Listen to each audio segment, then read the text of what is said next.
Hey, beautiful people, welcome back. Fractional reserve banking is where fractionalization comes in. Fractional reserve banking is a system in which only a fraction of bank deposits are backed by actual cash on hand and available for withdrawal. This is done to theoretically expand the economy by freeing capital for lending. Fractional reserve banking is a system in which only a fraction of bank deposits are backed by actual cash. This actual cash was meant to be gold. The gold standard was flipped, and the Federal Reserve note became the reserve itself. So now people are depositing Federal Reserve notes into the bank, and that Federal Reserve note is supposed to be backed by something. But that thing that it is backed by has been flipped over. So now you have people putting their full faith and credit that something of substance exists somewhere. And they're putting that same thing that is already the thing that's being used to back that same thing that they're putting into the bank. And in order to, quote, remedy that, what they do is they print more of it. Because people keep putting in more sweat equity and more trust, and they could put in more of that into the bank. And the more of that they need to use as a reserve, hence it's called Federal Reserve Note. These terminologies within these currencies mean a lot. They're not just ordinarily sitting there as fanciful words. Now they keep printing this reserve notes, which is also used as a circulating currency, when in truth the circulating currency is supposed to be different from the reserve itself.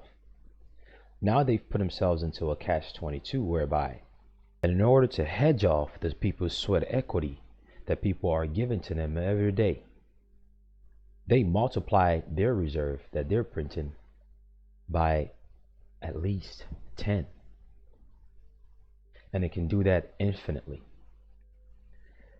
The big daddy of fractional reserve banking is called infinite banking, which is they can print it as much as they can just so they can have an appearance of reserve in their bookkeeping in comparison to what the people are depositing. But the more they do this, the more they create liability, because that which is the reserve is the same thing as that which is being deposited, which according to the system of how currency works worldwide, it's not supposed to be that way. And this is the reason why they keep printing more and more and more. So partly the people are at fault because people keep giving them full faith.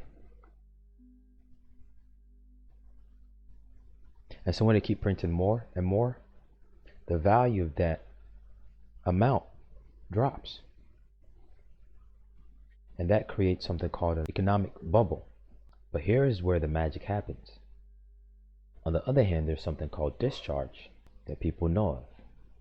When you discharge, see that bubble? Imagine a bubble or a balloon. And the fractional banking is the air being put into that balloon. It can only get so big to a point where it pops, aka the economy crashes. And when the economy crashes, who suffers? Not the wealthy people. The everyday man suffers.